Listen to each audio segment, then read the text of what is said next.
Now, in today's age and time, where the business environment is changing so rapidly, if we have a very rigid strategy, let us say a company wishes to target only high-end consumers.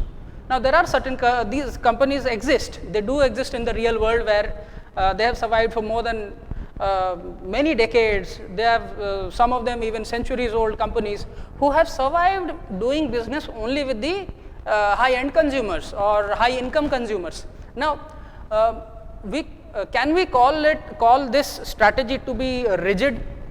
No, because the high-end consumer again might show some variation in its consumption patterns. So the company needs to adjust itself or its product or its innovation or its service with these changes which are observed in the consumption patterns of the consumer behavior of such high-end consumers.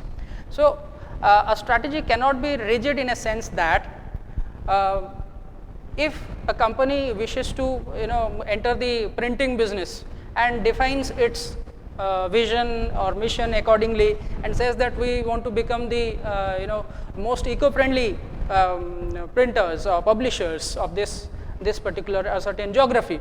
What if 10 years down the line publishing is completely replaced by the digital version of books, by the digital version of documents? What if the need of signature vanishes in another 10 years time?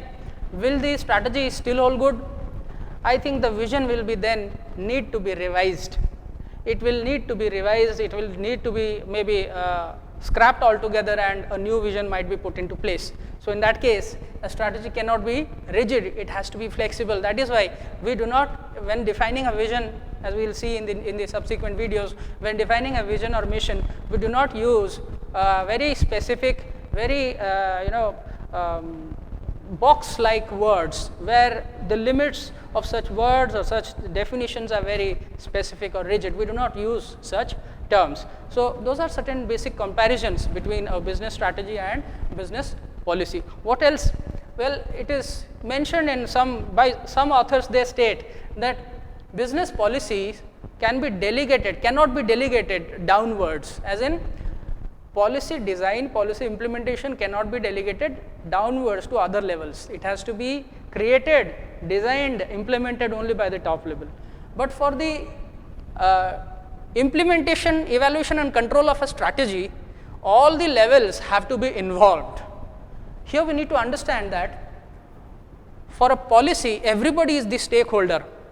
For a business strategy, although it impacts organization-wide, it has organization-wide impact, but still its implementation and evaluation control might be designed or carried out or put in place by certain low-level employees or low-level staff, but the design of strategy is always carried out by the proprietors, by top-level people or executives who have a stake in the company, as in a controlling stake in the company, who are major stakeholders.